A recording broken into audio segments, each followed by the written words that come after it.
네, 안녕하세요.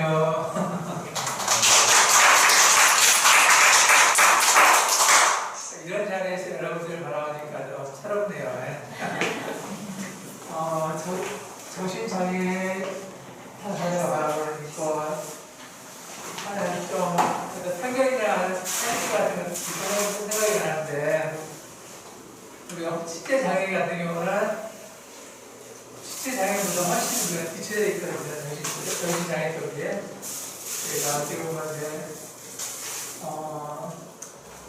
그 정신장애를 어떻게 대하느냐에 따라서 그 사회가 어떤 선진적이냐 후진적이냐를 어떻게 보면 가름할 수 있을 것 같아요. 그런 생각이 들었고, 참 후보님이 발표해 주셨는데, 여기에 우리가 있다. 대한민국 정신장애인의 프랑스를 읽고, 포인트가 무엇이냐면, 여기 우리가 있다. 아직도 정신장애인에 대한 어떤 편견과 시선들이 곱지 못하다는 거죠. 그런 생각이 들었습니다.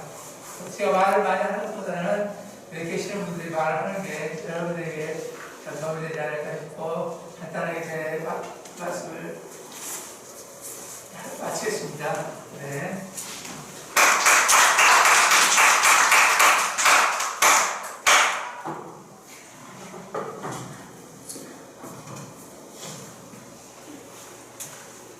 네, 안녕하세요. 발제는 저 장서부 다음에 지성이 선생님, 강민주 선생님이 해주실 겁니다. 저부터 발제를 하겠습니다. 여기 우리가 있다. 대한민국 정신장애인의 순환사를 읽고,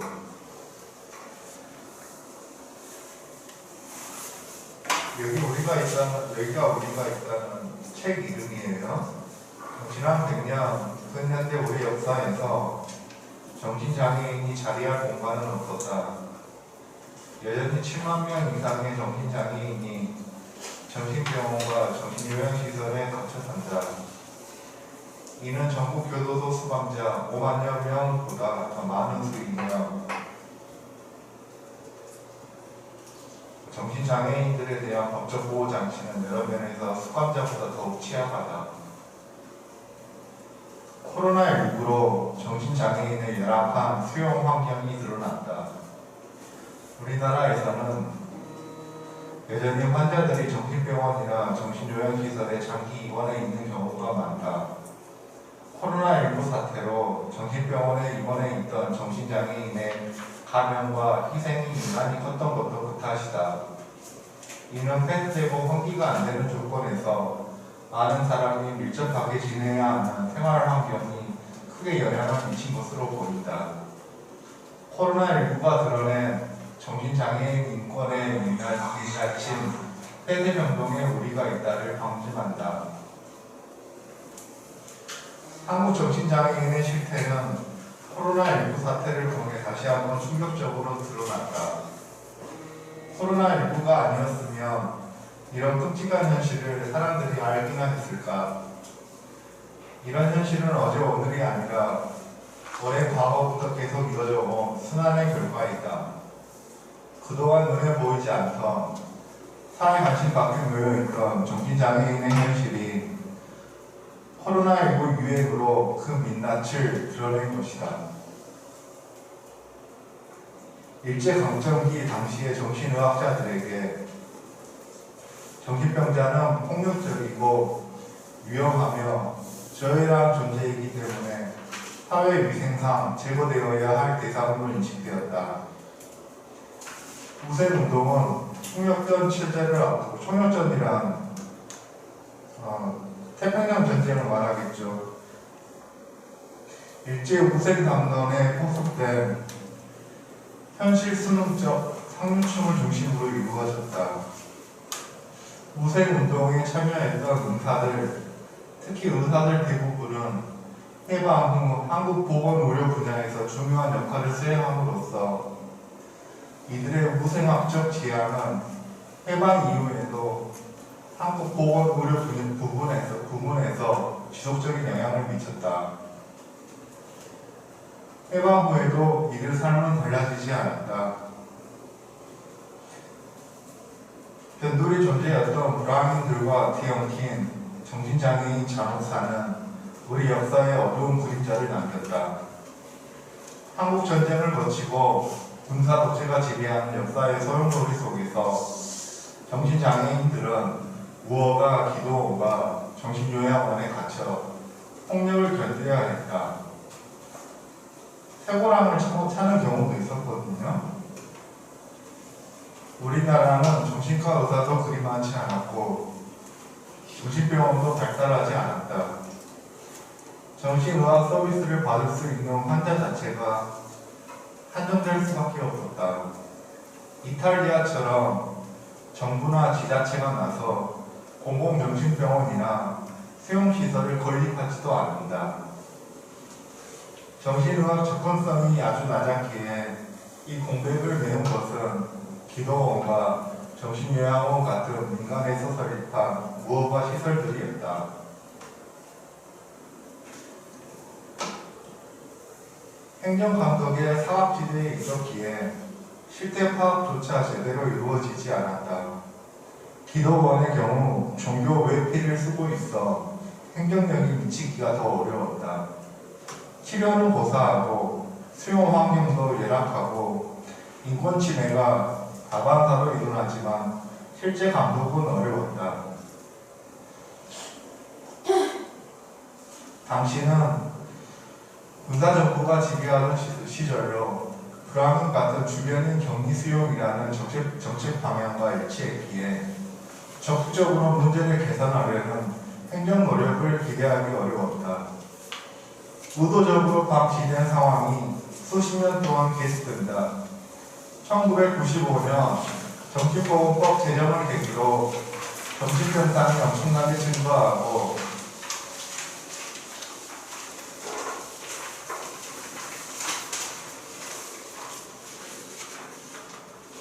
정신요양시설들도 일정한 조건을 갖춰 합법시설로 탈바꿈합니다.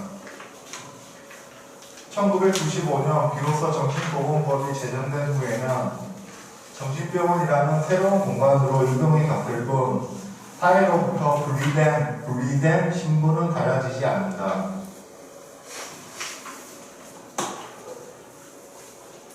질환 파악은 정신장애인에게 순환의 역사였고 그 순환은 지금도 계속된다. 아마 당분간은 희망이 없을지도 모른다. 종교도 사회복지도 의료도 모두 이들을 외면했다. 이들에게 돌아온 것은 격리와 수용 그리고 갇힌 공간에서 자행된 폭력이었다. 굶기고 구타당하고 독방에 감금당하기 일쑤였다. 그러다 생을 마감하는 경우가 흔하였다. 지금은 무허가 기도원과 정신요양원을 쇠퇴하고 그곳 환자들은 합법 정신병원과 정신요양시설로 이동했다. 환경이 개선된 점은 있겠으나 여전히 시설 격리, 수용이라는 기본 프레임은 그대로 유지된다. 수용 주체와 공간은 바뀌었지만 억압이라는 본질은 그대로이다. 요약하면 정신장애인을 비장애인과 격리에 수용하는 것은 한국에서는 대체로 정상으로 여겨진다. 정신장애인을 자유롭게 풀어놓으면 범죄를 저지르는 등 사회에 해악을 미친다고 생각하는 사람이 꽤 많다. 그러나 한국에서 정신장애인을 격리한 역사는 그리 길지 않다. 일제강점기부터 지금 100년 정도 됐거든요. 격리한 역사가요. 일제강점기 식민지배 위안으로 시작됐고 여기에 우생학이 학문적 논리를 제공했다. 정신장애인에 대한 혐오와 낙인은 이때 생겨났다. 자연스럽게 차별과 배제가 이어졌다. 해방 후에도 달라지지 않았다. 정신장애인들은 이번에는 민간이 만든 무허가 기도원과 정신요양원에 갇혔다. 1995년 정신보건법이 제정된 뒤에도 정신병원이라는 새로운 공간으로 이동이 갔을 뿐 여전히 사회로부터 분리되어 있다.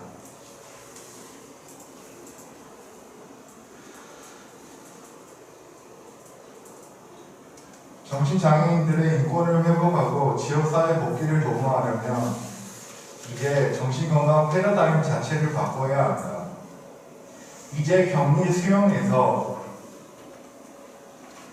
지역사회 복귀와 통합으로 정신건강 패러다임이 전환해야 한다. 정신장애인 격리 수용 패러다임은 현재 진행형이다. 이 전환이 우리 사회 인권의 기준이 될 것이다.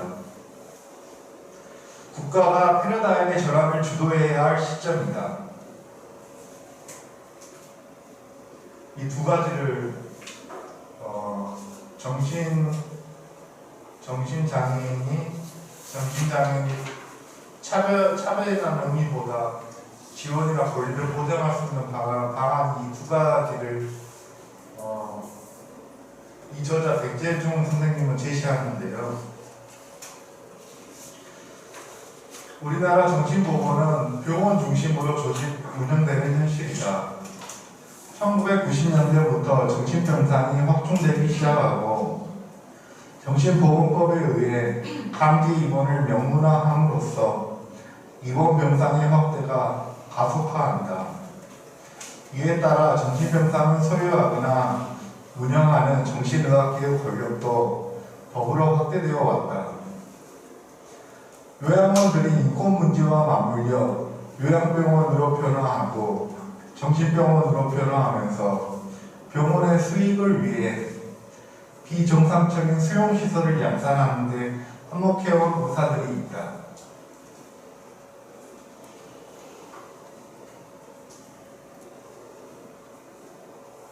무허가 기도원과 정신요양원에서 정신병원으로 환자 이동이 어느 정도 마무리되었으나 정신병원이라는 또 다른 시설이 갖는 한계는 너무나 명확하다. 장기 입원 병상이 확대되는 한편, 저는 이건 처음 알았는데요. 응급 상황에서 단기 입원 치료를 받을 수 있는 급성기 정신병상은 축소되는 현상은 현 정신보건 시스템의 비용적 구조를 반영한다. 저는 응급 상황에서 단기 입원 치료를 받을 수 있는 급성기 정신병상이 있다는 걸 몰랐는데요. 위기 쉼터라는 그런 공간이 있다는 것만 알았는데요. 정신병원은 강제 입원과 장기 입원이라는 두 가지 기제로 병상을 유지해 왔다. 강제 입원 자체는 환자에게 트라우마로 남으며 정신질환 치료가 아닌 악화 요인이 되거나 사회 복귀를 어렵게 하는 장벽으로 작용한다. 지금처럼 강제 입원과 장기 입원으로 유지되는 시스템은 환자의 치료와 회복, 사회 복귀에 결코 도움이 되지 않는다는 사실이 확인되었다. 정신병원 중심 패러다임을 이제 바꿔야 할 때다.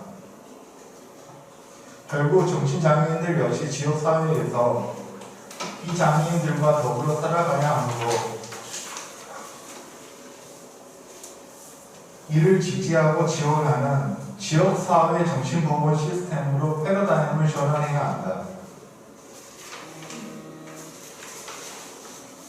패러다임이 전환되면 정신건강복지센터,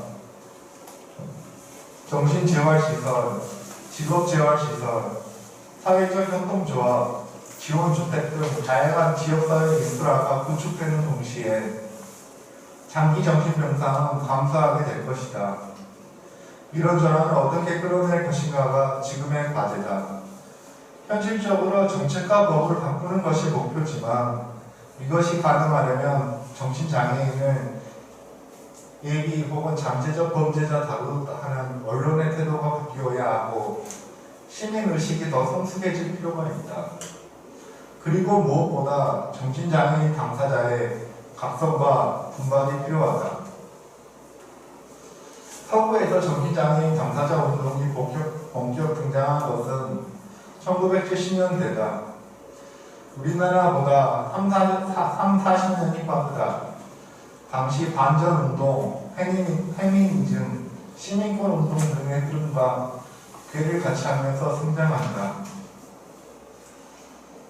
지금 우리 세 분이 발제하는 게 당사자 운동의 일환이라고 볼 수 있을 텐데요. 1978년에 출판된 주디 챔벌린의 On Our Own은 미국 등의 당사자 단체 설립에 자극을 줬다. 이 책은 정신보건 체계를 개선하는 핵심이 통제권을 당사자에게 부여하는 것이라고 주장한다. 이 책의 영향을 받아 1980년대 후반까지 100개 이상의 당사자 단체가 생겨난다. 미국에서 당사자 운동은 외부에서 강제로 주입한 정체성을 거부하는 데서 시작하였다. 의료 패러다임은 정신장애인에게 환자라는 정체성을 부여하여 수동적 취지에 머무르게 한다. 정체성을 정의하는 용어에 따라 자신들의 정체성이 달라지기 때문에 재정의 과정은 지금까지도 계속된다. 새롭게 등장한 정체성으로 북미 지역에서는 소비자, 생존자, 이전 환자를 주로 사용하며 영국은 정신과 생존자 또는 서비스 이용자를 주로 쓴다. 우리나라는 현재 아직도 환자라는 말을 주로 쓰이죠. 정신장애인 자립생활운동은 1990년대 말 일본과의 교류로 우리나라에 소개된다. 그러나 정신장애인의 경우 편견이 심하고 당사자 활동이 미약하여 제대로 활성화되지 못했다. 우리나라 최초의 정신장애인 자립생활센터인 한국정신장애인 자립생활센터는 실제 2012년 설립되나 2016년이 되어서야 서울시의 인증을 받고 본격적으로 활동을 시작한다. 서울시에만 이미 40여 개가 넘는 장애인 자립생활센터가 운영되고 있었으나 신체장애인 자립생활센터겠죠. 정신장애인들을 위한 자립생활센터는 전국 최초였다. 그만큼 장애인 복지 분야에서 정신장애인에 대한 지원은 미미하다.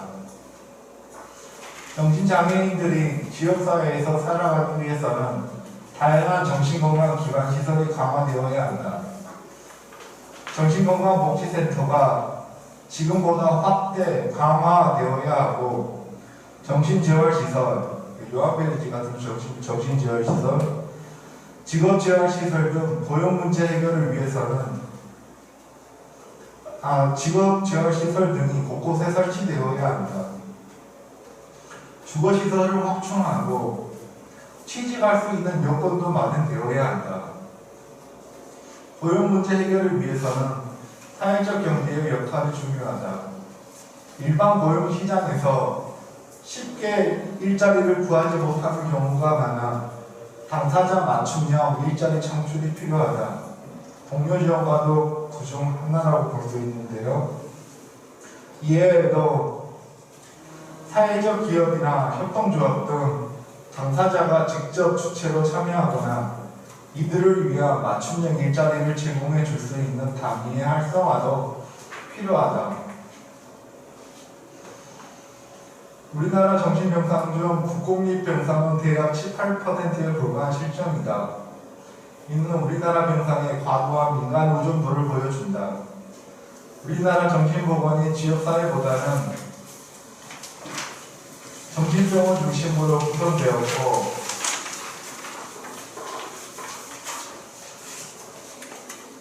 이 또한 민간 중심으로 운영된다.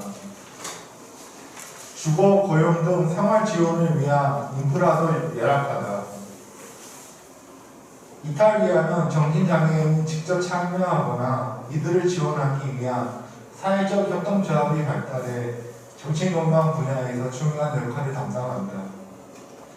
궁극적으로 지향해 나갈 방향은 정신장애인 개인별 맞춤 지원이다.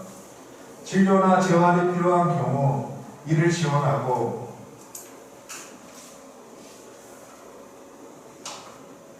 지금 지자체에서 초기증 정신증 환자에게 외래 치료비 지원하고 있죠. 이를 지원하고 주거가 당장 필요한 정신장애인에게 주거를 위한 공간을 제공하고 고용이 필요하면 이를 주선해 줄 수 있도록 시스템이 구축되어야 합니다. 전체 정신보건 예산의 집행을 보면 이탈리아는 예산의 80% 이상이 지역사회 정신보건에 쓰이는데 우리는 80% 이상이 병원으로 들어가고 있다. 정신보건이 지역사회 중심으로 돌아가느냐 병원 중심으로 돌아가느냐를 단적으로 보여주는 사례이다. 예산이 지역사회로 흘러가도록 해야 지역사회 정신보건이 살아날 수 있음이 확실하다.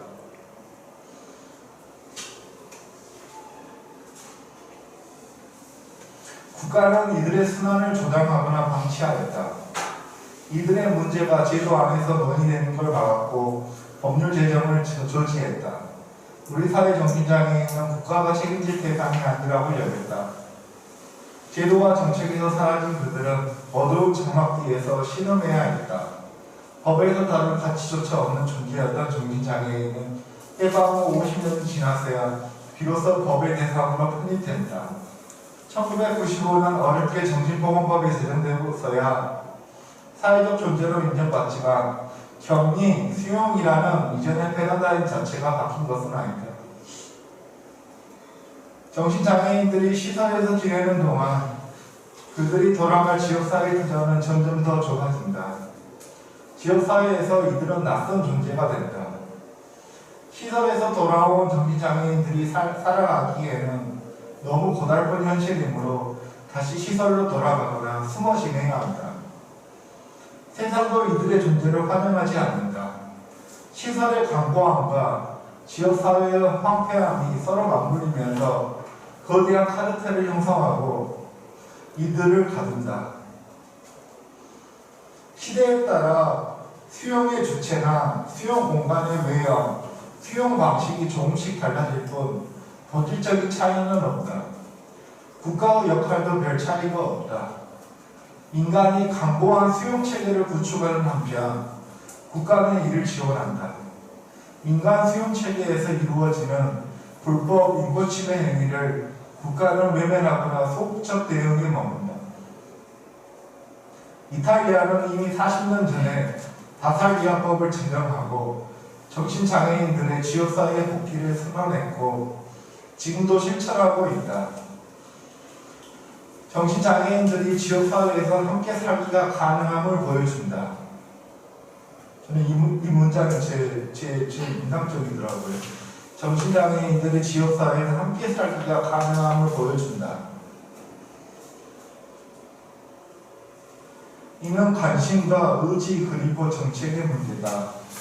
이탈리아가 이룬 대전환의 국면에서 국가 역할은 절대적이었다.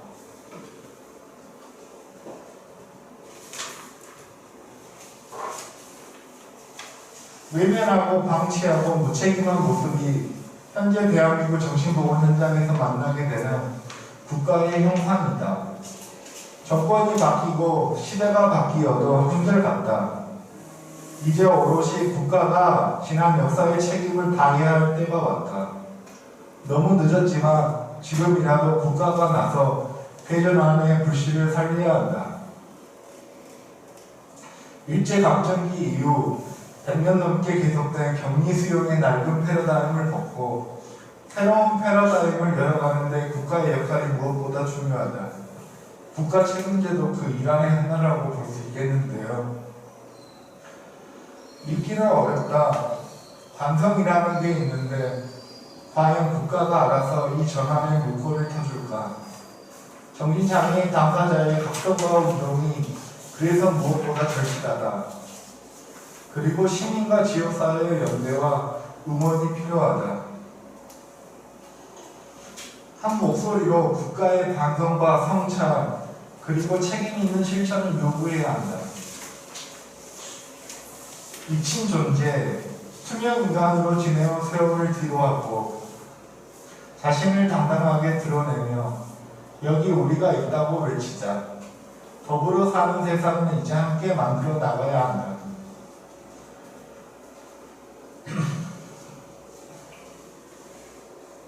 정신장애는 다른 질병들과 달리 그 진단과 치료에 있어 사회정신적 측면을 강조한다. 사회적 기능이 떨어지는 야가 특정 정신장애를 진단하는 기준이 되기도 하고 그 기능의 회복을 치료의 목표로 하고 있다. 따라서 정신장애인들이 사회로 내보내지고 비장애인들과 소통하며 사회적인 기능을 해나갈 때 더 바람직하게 치유될 수 있다. 과거에 비해 사회적 인식도 제도도 개선됐다고는 하지만 정신장애인은 우리 사회 가장 밑바닥에서 미친 존재로 살아간다. 즉 사회로부터 분리된 신분이다. 사람은 누구나 모르는 대상을 두려워하고 피하게 된다. 일제 감정과 독재를 거치며 발달해 수용 중심의 정신보호는 사회 다수를 차지하는 비장애인들에게 정신장애인들에 대한 막연한 공포감을 주었다. 지금까지의 방식을 거스르는 것이 쉽지 않겠지만 차차 변화하며 함께 부대끼고 소통하며 서로를 알아가고 서로가 서로를 이해하고 너그러워질 수 있는 그런 사회로 바뀌어 나갔으면 좋겠다. 가장 가까운 왕조인 조선시대에서 정신질환자는 격리 수용 대상이 아니었다고 한다. 당시는 거의 대부분 민중이 농업에 종사하고 있었기 때문에 비록 정신적 고통을 가진 당사자도 차별 없이 생업에 종사할 수 있었다고 한다.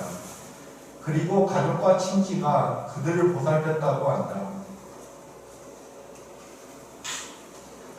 따라서 정신질환자를 가두는 역사는 그리 오래되지 않았다고 볼 수 있다. 정신보건 선진국 이탈리아에서 정신장애인이 지역사회에서 살기가 가능하듯이 병원 중심과 무관심한 국가 등의 대한민국 정신보건의 현실이 개선되기는 거의 불가능해 보이지만 조금씩 노력하면 가능성이 있는 정신보건에 대한 장벽이 없는 나라가 되길 나는 소망한다. 수고하셨어요. 재미없게 발표한 거 오랫동안 잘 들려서 고맙습니다. 그 다음은 지석이 선생님으로 넘기겠습니다.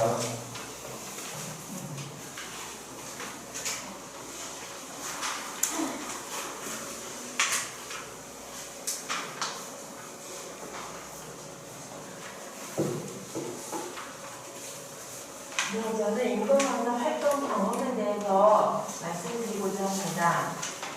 저는 2017년 4월에 동료전과 양성과정을 수료하고 5월부터 활동을 시작하다가 2020년 5월에 광주 동료지원과 일자리로 근무하게 되면서 유원필지에서 근무하고 있는 동료지원과 지성입니다.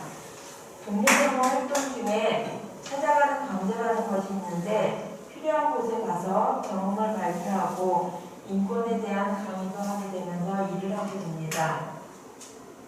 올해 병원에 입원을 하게 되면 무력감이 쌓이게 되어 지역사회로 복귀는커녕 자신의 앞가림도 제대로 못하게 되기 때문입니다.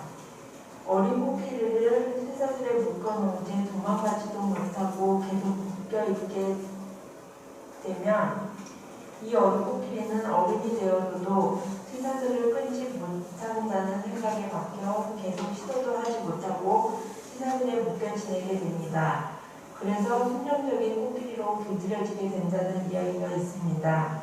학습된 무력감을 말씀드리는 것입니다. 우리도 정신병원에 들어가 약만 먹고 잠만 잔다면 어린 코끼리와 같이 지역사회에 나와도 별 능력을 발휘하지 못하고 생활하게 된다는 것입니다. 이런 무기력감을 가지고 지내지 않는 사람들이 여기 있습니다. 바로 동료지원가입니다. 힘들고 어려운 증상을 이겨내고 증상을 가지고도 일을 할 수 있는 동료지원가가 된 것이 자랑스럽습니다. 우리들의 이번 환경이 예전의 모습을 보자면 직원들의 생각 없는 반발과 약을 들세워서 먹이려고 하고 입안까지 검사하는 행동은 우리들의 인권을 생각지 못하는 그런 행동으로 여겨집니다. 또한 말 잘 듣는 환자에게 간식이나 담배를 준다면 직원들에게 불만이 있어도 이야기할 수 없을 정도로 말을 잘 들어야 되는 환경을 만들어가는 것이 아닐까 생각이 듭니다. 인권 강의를 하다 보면 반응이 편견이 무엇입니까? 라는 질문이 있었는데 편견은 다름을 인정하지 않는 것이라고 알고 있어서 다름을 모르는 것이라고 답변을 했던 경우가 있었습니다. 그리고 아하 이런 경우도 있구나 생각하고 치료진의 일방적인 말과 행동이 우리들의 인권을 무시하는 행동이라는 사실이 조금은 전해지는 것 같습니다. 1995년 정신보호법이 생겨나고 당사자 운동이 생겨나면서 정신질환자들은 더 이상 묶여있는 존재, 위협적인 존재가 아니라는 사실을 말씀드리고 싶습니다.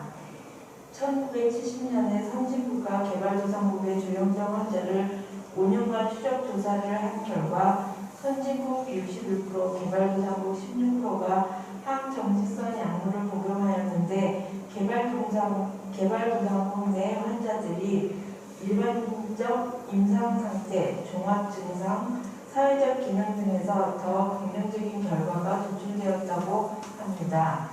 아마도 사회적 기능을 살리는 것이 약물이 치료와 함께 더해져야 한다는 이야기 같고 이에 WHO는 선진국에 사는 것이 완전한 회복이 이르지 못하는 강력한 독립변수라는 결론을 내리게 됩니다. 이제 회복을 경험한 당사자들은 자신들의 회복을 다른 사람의 회복에 도움을 주는 일을 하게 됩니다. 그래서 정신장애 당사자 운동의 국제적 흐름을 먼저 보죠.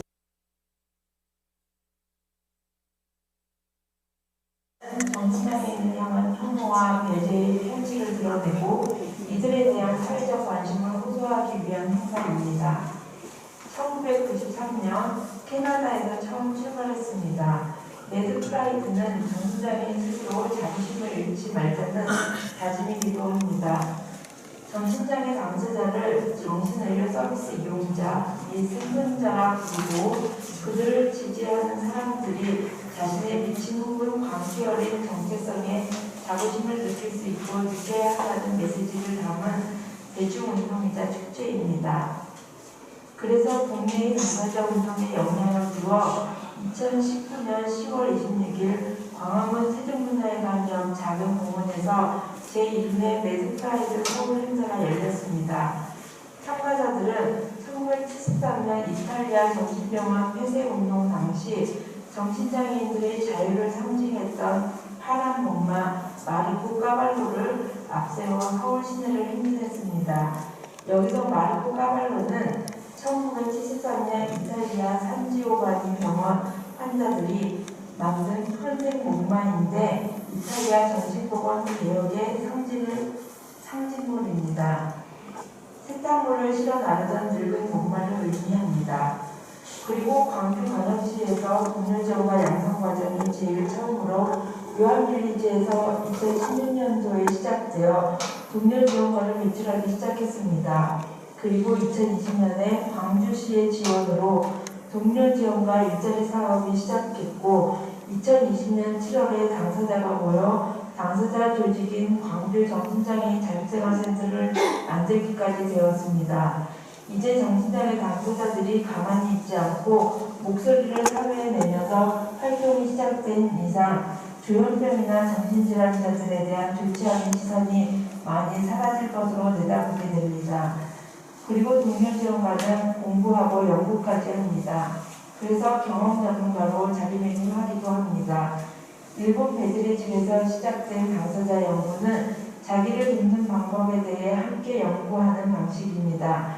자신의 문제, 증상이나 고통을 사람들에게 드러내고 그 패턴과 구조를 분석하여 병을 가진 사람들이 자신의 경험을 연구자의 눈으로 보았을 때 거기에는 살기 위한 다양한 노력과 방법이 있다는 것을 알게 되면서 동료들과 함께 공동으로 해결책을 모색하는 것이 당사자 연구입니다. 그래서 경험 전문가로 서게 되는 것이지요. 그래서 새로운 활동을 하게 되는데 너의 친구가 되어줄게 라는 멘토링과 경험은 나의 힘과 같은 찾아가는 강좌와 휴먼 라이브러리 활동을 하게 됩니다. 더 나아가 우리들의 입장을 표현하게 되는 인권 강정 활동이나 강제 입원이 아닌 자의 입원을 할 수 있도록 돕는 절차 보조인 역할까지 합니다.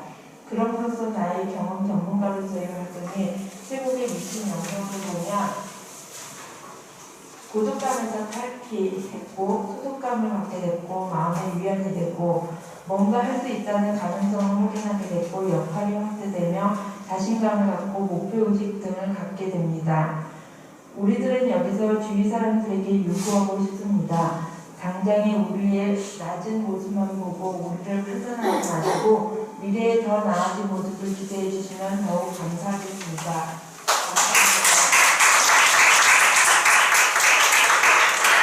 수고하셨어요.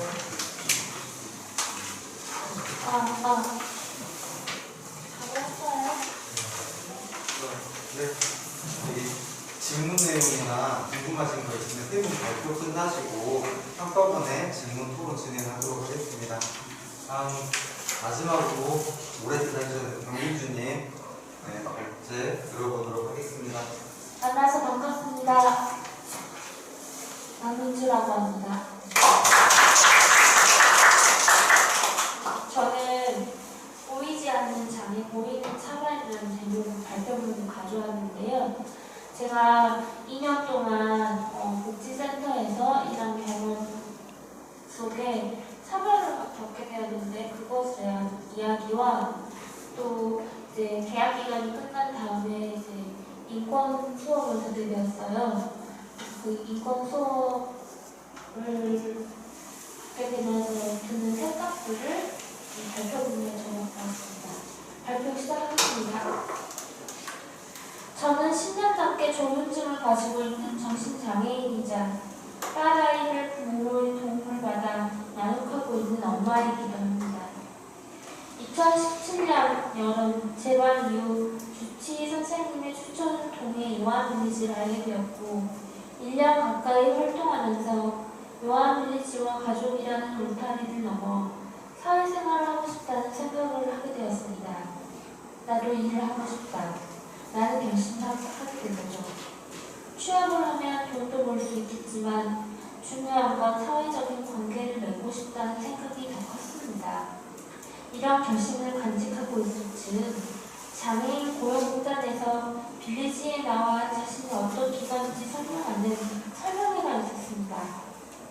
이거다 라는 생각으로 장애인 고용공단에 연락을 한 후 약 6개월간 장애인 고용공단 직업능력개발원에서 운영하는 컴퓨터 자격증 과정에 들어가 자격증 2개를 따게 됩니다. 시험을 보던 당시 긴장도 되고 스트레스를 받은 동안 자격증 시험을 보는 내내 환청도 겪고 손이 부들부들 떨렸지만 결과적으로 높은 성적으로 합격이 되었습니다. 이 자격증을 발판 삼아 일자리를 구해보자 라고 그때 당시 생각했습니다. 곧이어 12월 중순 무렵 장애인 일자리 사업 공고가 떴습니다. 일단 부딪혀보자 라는 생각으로 이력서와 자기소개서를 쓰고 면접장에 떨리고 긴장된 마음이 더 앞섰는지 추울지도 모르고 기다리고 있다가 면접을 보았습니다. 면접 장소에 도착하니 4명의 면접관이 저를 기다리고 있었습니다. 솔직히 제가 무슨 말을 어떻게 했는지 기억나지는 않습니다. 그러나 여자 면접관의 던진 일을 하다가 스트레스를 받는 상황에는 어떻게 할 것인가 라는 질문은 아직도 잊혀지지 않습니다. 저는 떨렸지만 환청이 들릴 때는 일에 집중하기 어려우니 상사와 동료에게 동의를 얻고 잠시 쉬겠다고 차분히 기억했던 게 기억이 남습니다. 아직도 날짜를 기억합니다. 12월 28일 모르는 번호로 전화가 왔습니다.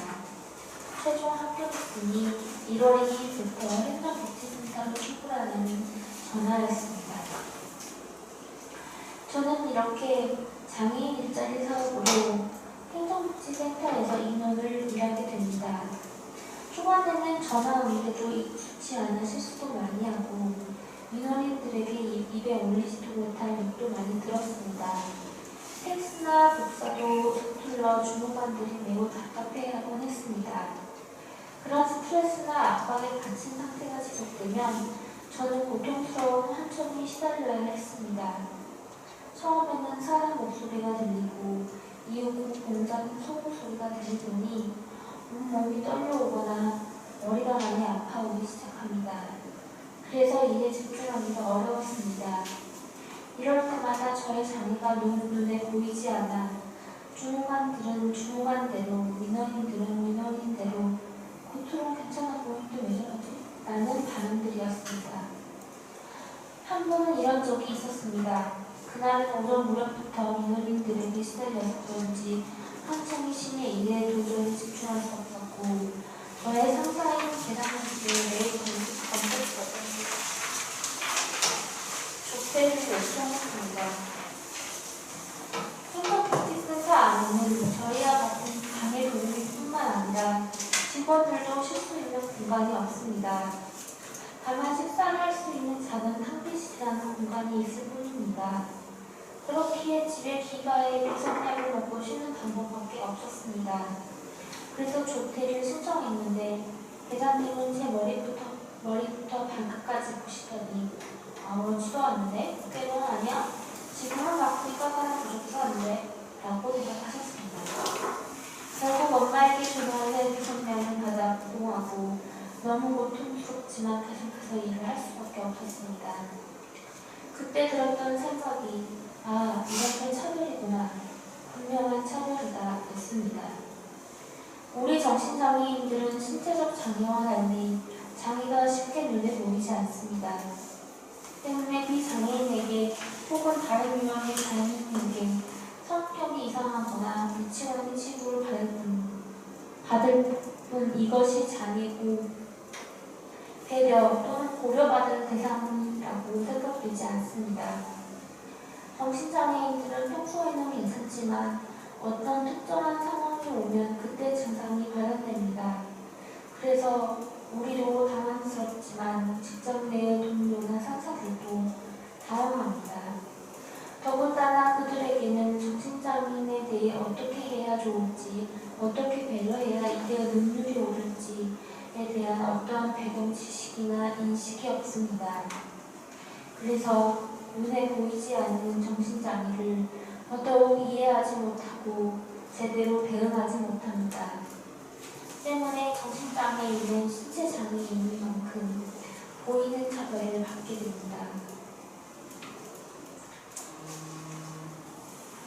앞서 제가 어떤 과정을 통해 빌리지에 들어왔고 취업하게 됐는지 그 안에 어떤 경험들을 해왔는지를 설명하였는데요. 앞으로도 고민해야겠지만 제가 언급한 정신장애인에 대한 차별의 벽을 허물려면 당사자뿐만 아니라 신체장애인 그리고 비장애인까지 소통과 연대가 필요합니다. 소통과 연대를 위해서는 비장애인과 국가에게 장애인도 인권이 있다는 것을 알려야 합니다. 저는 최근 장애인 당사자가 배우는 장애인 인권 수업을 듣고 있습니다. 이해력이 모자라 완벽히 이해는 못하지만 인권이란 사람이라면 당연히 누릴 수 있는 권리를 말합니다. 행복을 추구할 권리, 투표를 할 권리, 표현할 자유의 권리 등등 국민이라면 당연시 하는 권리입니다. 그러나 우리 장애인들이 당연시 여겨야 할 권리는 매우 미미합니다. 신체장애인 같은 경우 이동을 할 수 있는 자유조차도 보장받지 못하고 정신장애인은 앞서 언급했듯이 직장 내에서 휴식할 권리조차 보장받지 못한 형편입니다. 또한 정신장애인은 장애인복지법 제15조에 의거해 다른 신체장애인들은 이용할 수 있는 장애인 택시조차 이용을 제한받고 있는 실정입니다. 장애인복지법 15조란 장애인복지법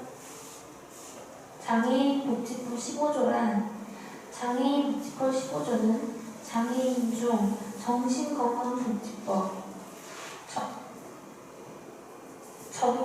적용받는 장애인에 대해서는 이 법은 적용을 제한할 수 있도록 규정하고 있고, 그에 따라 이 법 시행령 13조에서 정신장애인은 국가 또는 지방자치단체가 설치하거나 장애인 복지시설에 위탁하여 제공하는 주거 편의, 상담, 치료, 훈련 등의 서비스 배제의 근거로 사용됩니다. 장애인 택시의 이용을 제한받는 것 외에도 정신장애인인 활동보조 서비스를 이용할 수 없습니다. 증상이 발현될 때 손과 온몸이 떨려오고 환청이 심하게 들려 일상생활이 불가능할 때 옆에서 간호를 해줄 활동보조가 있다면 우리 같은 정신장애인들은 삶의 질이 훨씬 나아질 것입니다. 국민이라면 당연히 보장받고 누릴 수 있는 권리를 장애인, 특히 정신장애인이라고 차별받고 권리에 대해 배제받고 있다면 이것은 엄연히 국가폭력입니다. 서비스 제한뿐만 아니라 정신장애인이 한부모 양육자일 때 국가나 지자체에서 어떤 도움을 주고 있지 않다는 것입니다. 이것은 제 경험의 이야기입니다.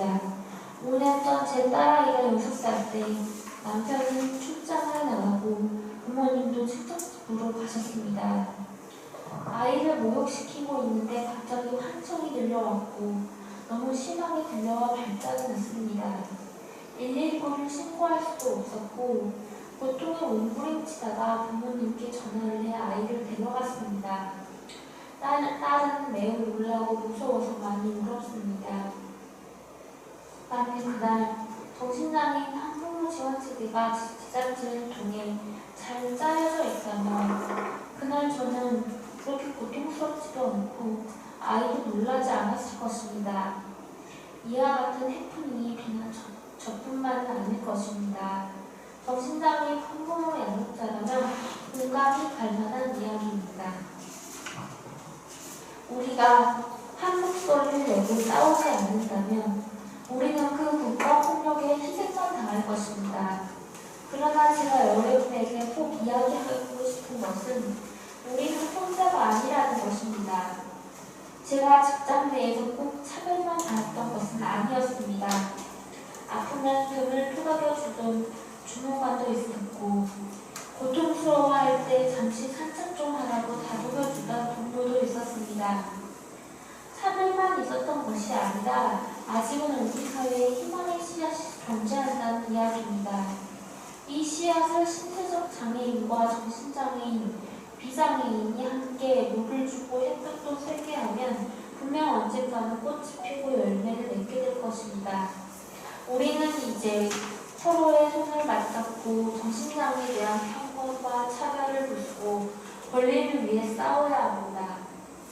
한 목소리를 내야 합니다. 보이지 않는 장애, 보이는 차별을 무너뜨립시다. 앞으로 한 발짝 나아갑시다. 수고하셨습니다.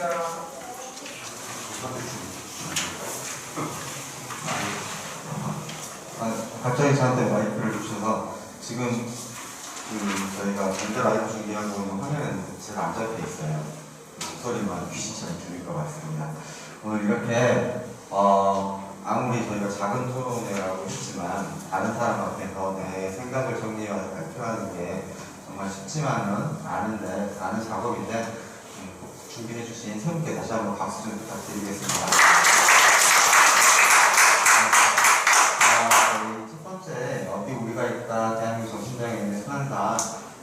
그동안 대한민국의 정신장애인들이 어떠한 길들을 걸어왔었고 병원 중심의 치료 환경에서 어떠한 괴로움을 겪었었는지 이런 이야기를 선생님이 해주셨고요. 두 번째로 동료지원가이자 보안관가로서 활동을 하시면서 차별이 무엇인지, 편견이 무엇인지에 대해서 생각하시는 점 지담 선생님이 강의를 발표를 해주셨고, 세 번째로 민주님께서는 직장생활에서의 경험, 육아에서의 경험, 그리고 또 인권강좌 양성교육을 받으면서의 경험을 토대로 정신장애인이 차별받고 있는 부분에 대해서 이야기를 해주신 것 같습니다. 네, 혹시 궁금하신 점이나 아니면 따로 나는 이런 의견을 가지고 있다 하시는 분 있으시면 질문이나 의견 좀 부탁드리겠습니다. 네, 짧게 해주세요.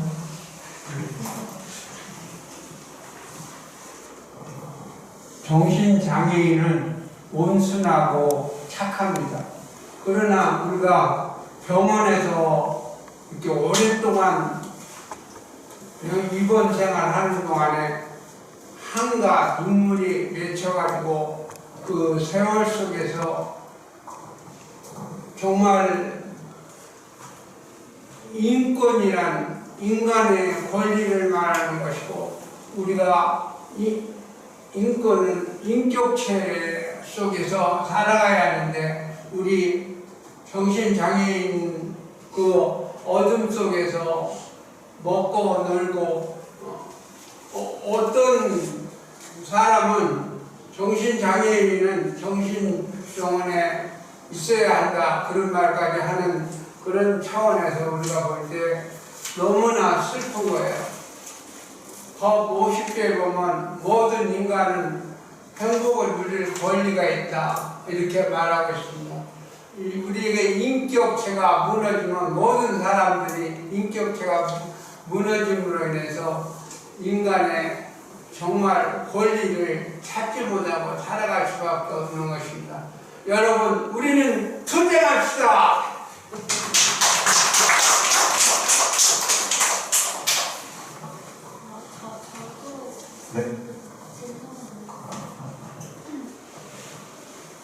저는 두 가지인데요.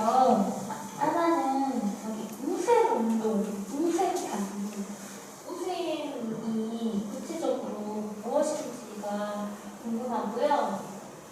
두 번째는 이게 책 내용으로 줄거리를 압축해가지고 써낸 것인 건지 아니면은 성우님의 생각 담겨있는 글인지 그것도 궁금합니다.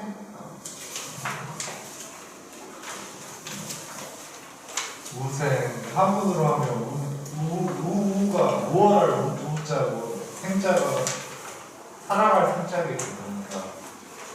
그 일제 강점기에 행하였던 그러니까 일본 민족이 한국 민족보다 더 우월하다. 이게 우생하는 게 한이라고 볼 수 있고요. 그리고 근데 그것도 하나라고 볼 수 있고요. 책 내용을 요약한 건 맞고요. 마지막 두 문단은 제 의견을 써 놓은 것입니다. 해결되셨나요? 네. 저희 그동안 학습 동안 진행할 때마다 항상 그 활발하게 본인의 의견을 개진해 주시는 형사님 의견 잘 들으셨고요. 헌법 50조 말씀하신 것처럼 행복 추구권, 저희 정신장애인들도 행복을 추구할 수 있는 권리가 있다는 말 그게 좀 인상적이었던 것 같고요. 그리고 우생학에 대한 그 저희 박민준 질문 장성님 잘 답변해 주신 것 같고요. 저희 지금 그 밴드 라이브 방송을 하고 있는데 여기에 의견들이 좀 올라온 게 있어서 좀 소개를 드리도록 할게요. 제가 좀 시간이 있는 것 같아서요. 저희 노준용 회원님께서 장애인의 그 주거복지 지원이 좀 필요할 것 같다라는 의견을 주셨었고요. 또 이제 그 내용에 있어서 박윤진님이 독립적인 주거 생활을 하는 정신장애인들 대상으로 좀 주거 지원 서비스가 있었으면 좋겠고 이런 주거 지원 서비스가 답변과 연결이 되면 어떨까라는 이야기도 해주셨습니다. 그리고 노준영님이 아까 저희가 병원 중심의 패러다임을 이야기했지만 그리고 약이 맞지 않아서 너무 힘들다면 병원에 입원해서 잠깐 쉬면서 맞는 약을 찾아보는 방법도 필요할 것 같다는 의견을 주셨었습니다. 그리고 마지막으로 이제 이런 주거 지원이나 이런 데서 노준영님이 저희 정신장애인이 취약계층, 고용 취약계층이다 보니까 고용을 좀 안정화해 줄 수 있는 사회적 기업이 좀 많아졌으면 좋겠다라는 의견을 주셨습니다. 그리고 마지막으로 지금 박윤진님이 저희 채팅창으로 사회적 협동조합에 대해 질문을 주셨는데 제가 지금 이 마이크를 잡고 있어서 채팅을 못 치고 있어서 끝나고 답변 드리도록 하겠습니다. 네, 그래서 노준영님이 또 정신장애인 생활 지원가가 필요하지 않겠냐, 활동보조인처럼 이런 것들이 좀 필요할 것 같다는 의견 주셨습니다. 혹시 여기에 대해 마지막 오세분 중에 한 분 뭐 이야기 좀 해주실 분 계실까요? 지성이님. 네. 그럼 넘겨보고. 예, 노준현님의 그 생활지원사. 예, 저는 나이가 말씀을 드리는 자리에 마이크를 든 것 같은데요. 제가 얼마 전에 집에서 쉬면서 다시 복귀를 준비하고 있을 때 그때 집에 와서 집안 생활을 도와주고 말벗대 해주고 격려해주는 그런 자원봉사자가 계셨어요. 그래서 그분의 도움이 굉장히 좋았다고 생각이 드는데 지금 생활지원사라는 이야기를 듣는 순간 그 기억이 나서 저도 필요한 부분이겠구나 생각이 들더라고요. 그리고 혼자 생활하다 보면은 솔직히 출근하면서 집안생활하고 또 출근하기 위해 준비하고 일하고 하는 이런 것들이 가정에서뿐만이 아니라 저의 생활 속에서도 전부 다 일을 해야 되는 거기 때문에 피로와 굉장히 일에 시달릴 수가 있겠더라고요. 저녁 늦게 들어가서 도시락 준비해야 되고 또 아침에 출근하고 나오면서 도시락도 챙겨갖고 와야 되고 그리고 집에 가서는 정리정돈을 잘 해놔야지 누가 와서도 편안하게 함께 이야기라도 나눌 수 있는 공간이 될 텐데 일에 시달리다 보면은 청소도 제대로 못하고 밥도 제대로 못 챙겨 먹고 이런 생활을 하다 보면은 내 생활이 진짜 피폐해지더라고요.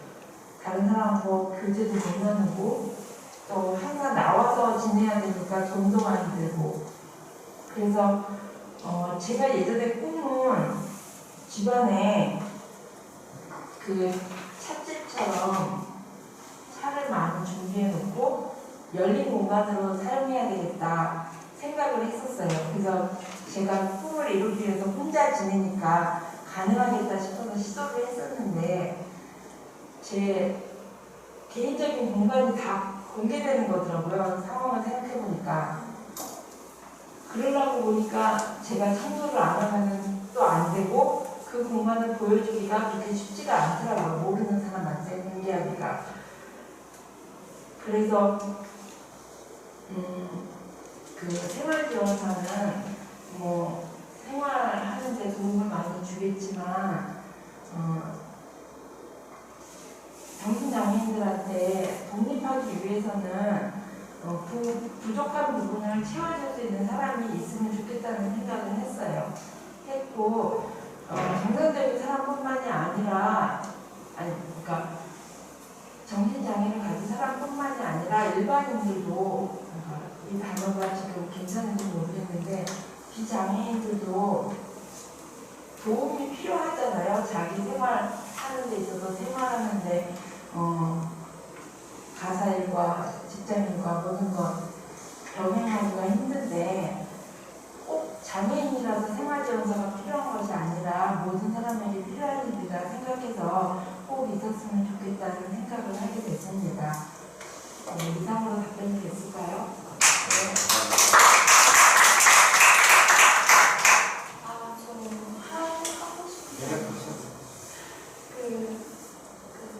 지성이 이제 본인의 이야기를 듣고 또 제 생각을 말씀드리자면 이 생활지원사라는 거, 활동보조라는 거 이게 저는 좀 동료 지원관을 활용했으면 좋겠다는 생각을 해요. 이 동료 지원관인데 지금 지원이 부족하고 자금이 모자라서 동료 지원가가 한 명이 여러 가지 일을 하지만 이걸 세분화해가지고 그 세분화하는 목록 속에 생활지원사도 포함되어 있으면 하고요. 또 이게 정신장애인만의 생활지원사가 필요할 것 같아요. 정신장애 특수성이 있잖아요.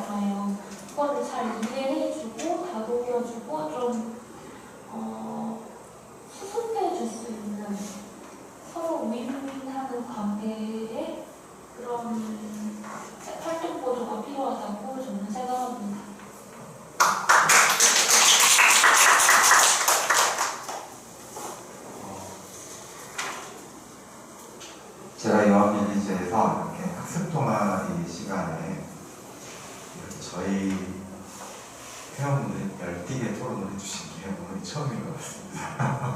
그래서 오늘 시간이 1시간밖에 저희한테 주어지지 않았다는 게 되게 좀 안타깝고요. 조금 더 시간이 있었다면 더 많은 이야기, 지금 형사님도 뭔가 이야기하고 싶으신 눈빛인데 이야기를 못하고 계시는데 시간이 좀 1시간밖에 없다는 게 되게 안타깝고요.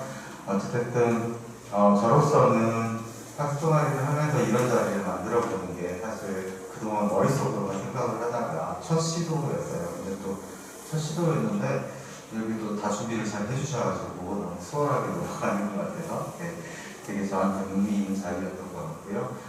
그리고 지금 저희 라이브에도 많은 분들 아니면 참여하시고 여러 가지 의견들이 올라올 수 있는 분위기가 좀 더 활성화됐으면 좋겠다는 생각을 하면서 오늘 발표해 주신 세 분에게 감사의 말씀드리면서 감사의 말씀드리면서